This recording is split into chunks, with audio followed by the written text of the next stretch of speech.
ఇక్కడ నుంచి మనం చూస్తే క్రమక్రమంగా ఈ ఓవరాల్గా కూడా క్రమక్రమంగా ఎప్పుడు తీసుకున్నా ఎప్పుడు చూసినా మొదటి నుంచి కూడా ఆ దివంగత మహానేత డాక్టర్ వైఎస్ రాజశేఖర్ రెడ్డి గారి దగ్గర నుంచి ఆయన తనయుడు మా నాయకుడు జగన్మోహన్ రెడ్డి గారు క్రమక్రమంగా కూడా మరి రాజశేఖర్ గారికి గౌరవం ఇస్తూనే వచ్చారు, ఉన్నత పదవులు ఇస్తూనే వచ్చారు. ఎక్కడా కూడా మా నాయకుడు జగన్మోహన్ రెడ్డి గారు మరి రాజశేఖర్ గారిని మోసం చేయలేదు. మా వైఎస్ఆర్ కాంగ్రెస్ పార్టీ మరి రాజశేఖర్ గారిని మోసం చేయలేదు.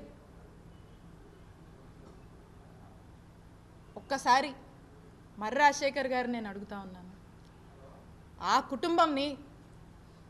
ఆ కుటుంబము మోసం చేసింది అని మీరు మాట్లాడుతుంటే ఒకసారి నాకు మిమ్మల్ని అనాలనిపిస్తూ ఉంది.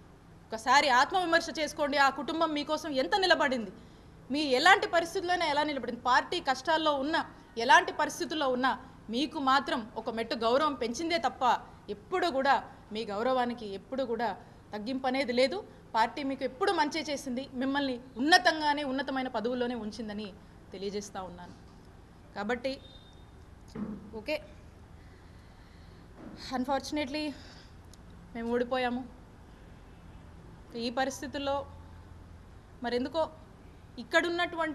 ఇక్కడ ఇచ్చినటువంటి గౌరవం కన్నా మించి, గౌరవం కన్నా బెటర్గా అక్కడ గౌరవం వారికి దక్కుతుందనేటువంటి ఒక హోప్తో, ఒక ఆలోచనతో ఏదైతే మరి రాజశేఖర్ గారు ఆ పార్టీకి వెళ్ళాలని ఆలోచన చేస్తున్నారో, కాబట్టి వారికి నేను ఖచ్చితంగా మీ హోప్కి తగ్గట్టు ఇక్కడికన్నా మించినటువంటి గౌరవం మీకు అక్కడ కూడా దక్కాలని మనస్ఫూర్తిగా కోరుకుంటూ ఆల్ ది బెస్ట్ తెలియజేస్తున్నాను.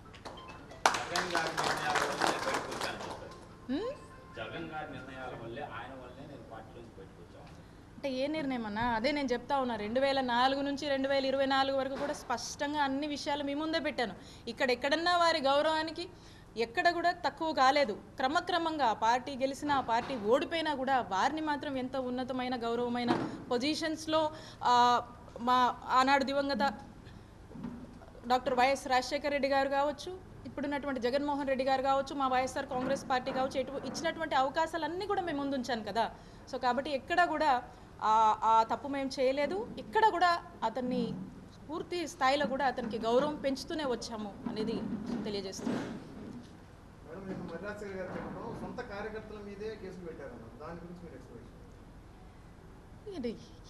ఇప్పుడు కాదు, ఇక ఒక ఆలోచన మారింది కాబట్టి, ఇంకో ఆలోచన వారిలో వచ్చింది కాబట్టి ఇక న్యాచురల్గా ఏదో ఒకటి అంటూ ఉంటారు. దాంట్లో భాగంగానే బహుశా అనుంటారని నేను అనుకుంటున్నాను.